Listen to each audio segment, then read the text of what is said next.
உண்மையிலேயே அரசியல் பிரமுகர்களா நாங்க இங்க வரல. எங்க தம்பிகள்லாம் ஜெயிக்கணும்னு ஆசையோடு ஒரு அண்ணன்களாக தான் இங்க வந்திருக்கிறோம். உங்களை அத்தனை பேரும் நீங்க ஜெயிக்கணும். அதை நாங்க பார்க்கிறோம். வருடந்தோறும் 52 வெள்ளிக்கிழமைகள் வருகின்றன. 52 வெள்ளிக்கிழமையில எனக்கு ஒரு வெள்ளிக்கிழமை வந்துடாதான் நான் ஜெயிச்சிட மாட்டேன்னா, என் அப்பா அம்மா பாத்திர மாட்டாங்களா, என் பொண்டாட்டி புள்ள பாத்திராதா என்ற நம்பிக்கையோடு கண்டறைய கனவுகளோடு ஓடி திரியும் சாலிகிராமத்து கனவு தொழிற்சாலை குழந்தைகளில் உருவம் தான் தினேஷ் லட்சுமணன்.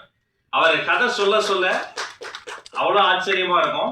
நானும் அண்ணன் மணியரசு அண்ணனும் அண்ணன் அஜயன்பால் அண்ணாவும் ஒரே மழையில் இருக்கக்கூடிய வாய்ப்பை பார்த்து சில பேர் வியந்திருப்பீங்க. அதுக்கு காரணம் தினேஷ் லட்சுமணன் தான். அதே மாதிரி இப்படி ஒரு அறிமுக இயக்குனருக்கு அவர் சுயம்பு, பெரிய இயக்குனர்கிட்ட எல்லாம் தம்பி வேலை பார்த்தது இல்ல, தன்னைத்தானே அப்படி செதுக்கி வந்தவன்.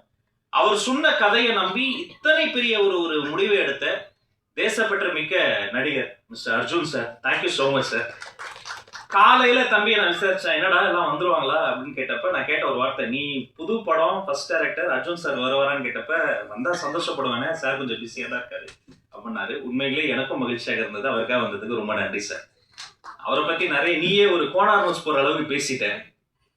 நடிகை ஐஸ்வர்யா ராஜேஷ் நடிகைக்குன்னு போட்டப்பட்ட எந்த வட்டத்துக்குள்ளும் அடங்காமல் சிறகடித்து பறக்கக்கூடிய ஒரு சுதந்திர பறவையா தான் அவங்கள பாக்குறேன். அவங்களுடைய உழைப்பு ரொம்ப பெருசு. அதுக்கு மேல சொன்னா கதையை சொன்னீங்கன்னு அவர் கோச்சுக்குவாரு. நான் ரொம்ப வியந்தது, இந்த படத்தில் குழந்தை நட்சத்திரமாக நடித்த பேபி அனிகா. அவங்களுக்கு ஒரு அரங்கம் நிறைந்த பாராட்ட தந்தாகணும்.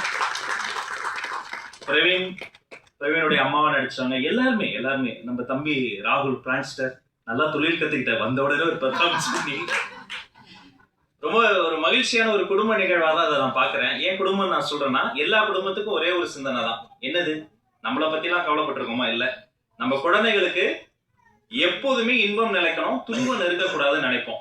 இப்ப பெரியவங்களுக்கு ஒரு பிரச்சனை வைங்களேன், அதுல கூட யாருக்கு பெரிய பாதிப்புனா வீட்டுல இருக்க குழந்தைகளுக்கு தான். ஒரு குழந்தைக்கு பாதிப்பு வந்தாலும் யாருக்கு பாதிப்பு? அந்த குழந்தைக்கு தான்.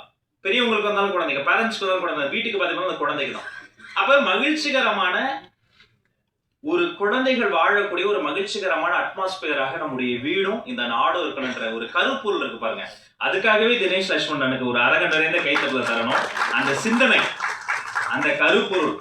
நான் படம் பார்க்க போனப்ப நானும் வன்னித்தோழரும் உட்காந்து பேசிக்கிட்டு இருந்தோம். பயங்கர அடிதடியா தான் போச்சு, திருதலா போச்சு. என்னமோ பண்ண போறாரு, என்னென்னமோ வந்தது.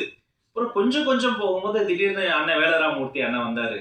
அப்புறம் ஐஸ்வர்யா அவங்க வந்தாங்க. அப்புறம் பிரவீன் அவருடைய கேரக்டர் ஒண்ணு போக வெறும் பிரீச்சியா இல்லாம அது ஒரு நூல் பிடித்ததை போல மிக செய்நேர்த்தியாக சொல்ல வேண்டியதை சொல்ல வேண்டிய அளவு சொல்லி நம்மை சிரிக்கவும் வைத்து சிந்திக்கவும் வைத்து இசையமைப்பாளர் தொடங்கி கேமராமேன்